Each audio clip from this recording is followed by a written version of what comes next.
regarding the acceptance by Mrs. Corona and whether that acceptance had been communicated to the condominium corporation.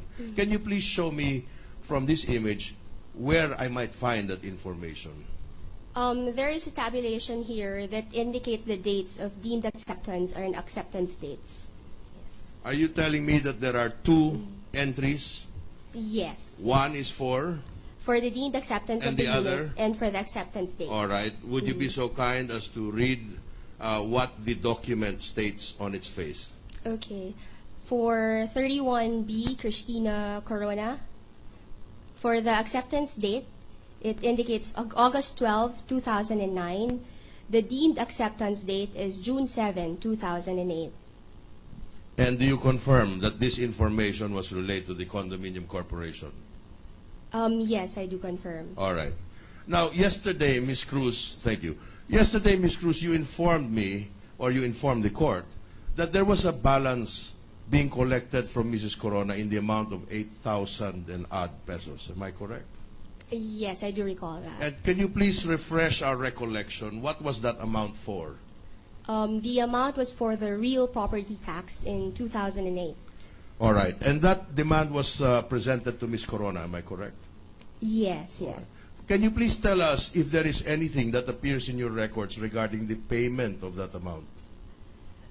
From the checking that has been done, there is no record of the payment from Mrs. Corona. In other words, she has not received the real estate tax declaration from you. That I am not sure if she was able to But the receive. payment, what is the purpose of the amount? It was a collection of their share on the real property tax for 2008. And assuming that she would pay it, what would be your reaction or your response? Based on the letters. Based on your practice, if she paid for that amount, Oh, yes. what would you give to her in exchange? That the original tax declaration will be given to her. So, as you have testified, she has not paid for the amount, and therefore, Probably, but I'm not too sure. Therefore, according to your practice, Therefore, according to our practice, it may be still with the company, with the developer. the tax declaration is still not with Mrs. Yes, Corona? it may be still with That the is all for this witness, Your Honor. Thank you. Cross-examination. Consistent, Your Honor, with the prosecution's position, Your Honor, that insofar as the column's property is concerned, the fact of actual delivery, which the defense is trying to prove, Your Honor, is immaterial, because as we have already put into evidence, deed of absolute sale has been executed, title has been executed, and money or cash has already been paid for by the respondent and wife in 2003 and 2004. So we have no cross-examination on the witness, Your Honor. All right. The witness is... Your Honor, before that, may I request just to present the originals and that the photocopies that were submitted yesterday be confirmed and that the documents we presented be admitted under the best evidence rule. Show it to the prosecution and if they accept them as the original. Thank you, Your Honor.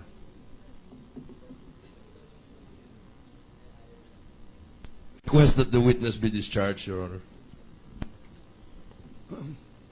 You do not need the witness anymore. All right, the witness is discharged. Thank you. Thank you. Thank you, Ms. Cruz. Mr. President, Majority Floor Leader. while they are marking the continuation also of the cross-examination of another witness, Ms. Perlita Ele, is in order in the agenda. She is the Executive Clerk of Court, RTC, Quezon City. There were documents to be submitted requested by the prosecution. Notarial commission issued by Attorney Maynard Panela, monthly statements, reports covering letters of all documents acknowledged by Attorney Panela, including the year 2007.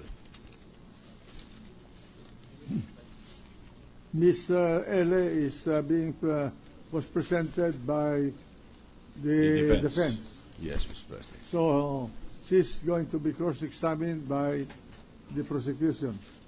Yes, Mr. President. All right. Yes, Bring Your her in. Honor. She is already in the building, Your Honor. She's on her way to the court. We will wait for her Trial suspended for... Mr. President, before you suspend, may we recognize Senator Escudero while we're The waiting. gentleman from Sorsogon. Thank you, Mr. President. While we're waiting for the witness, Mr. President, just a quick question on both sides, just so that we know what we're looking out for. Justice Cuevas or anyone from the defense panel, tama po ba na ang pagkakaintindi ko, ang teorya ninyo, pag hindi pa nade-deliver, hindi pa lubusang pag-aari ni Chief Justice Corona at hindi kailangan ideklara sa SALN? Yun po ba ang teoryang sinusulong ninyo? That depends, Your Honor. If what is involved is general delivery, then the law on delivery will apply. But in cases of specific instances, then the very contract between the parties, together with the exchange of communication, will be very enlightening as to whether actual physical possession had already been delivered to the buyer, Your Honor. So ang teorya nga po ninyo, pinapaturan niyo iba't ibang stages at klase ng delivery. At kung hindi pa delivered, hindi pa kailangan ideklara. O sa kabilang banda, bagaman hindi rehistrado, kapag ka na-deliver na, hindi na rin kailangan ideklara. Yun po ba yung tamang pagkakaintindi?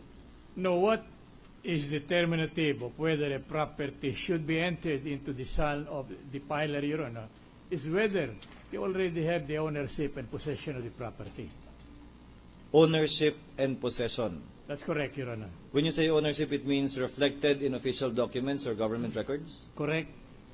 For example, Justice Cuevas, in this case, your position is it was not yet accepted and therefore not fully delivered and therefore need not be declared.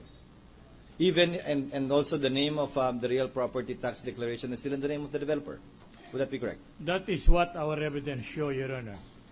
Because there was no actual physical delivery which allows the buyer to take possession of the property and exercise acts of ownership not until and unless the property had been delivered to him. And the non-delivery, Your Honor, if caused by factors which is also admitted by the seller, then that exempts the buyer from making an entry with respect thereto in his son, Your Honor. But on the reverse, Justice Cuevas, insofar as the Marikina property is concerned, if I'm not mistaken, there was delivery, but ownership was not yet fully vested, in fact, up to today, in the person of Mr. Vicente. Because I was thinking that your theory was delivery would consummate it. What we were trying, there is no parity of issues, Your Honor. In the case of the Marikina properties, what we proved by our evidence is there was a sale. Now, whether there is transfer of ownership, whether there was a torrent certificate of title issued in favor of the buyer is immaterial as between the parties, Your Honor, because it is never a condition precedent to the validity of the sale that certificate of title had been issued in favor of the buyer. More so, if the buyer is not interested in the issuance thereof, Your Honor. Mr. President, I will not engage in an argument with Justice Cuevas or counsel for defense, only that it is my wish that the legal theories and positions of the two sides, although of course they should suit their respective clients and clientele, I hope would be consistent insofar as all the items in the SALN is concerned, that we can catch the thread of the arguments. With Thank you, Mr. the President. kind permissions of... Please, Your Honor. There is no parity of facts between this Vicente case, Your Honor, and this case. The Vicente case deals with an existing property. In this particular instance, Your Honor, the contract to sale covers a property that still have to be constructed, Your Honor. It was not in existence. So practically it was a sale of a right, Your Honor. Now, when the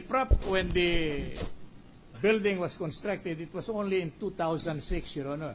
So it is our humble submission that notwithstanding the payment of the price for the property purchased way back earlier than 2006, there could be no transfer of possession, Your Honor, because no property actually exists. In the Vicente case, Your Honor, the property was existing. And there is no necessity for the registration thereof by the buyer if he doesn't care to be issued the torrent certificate of title.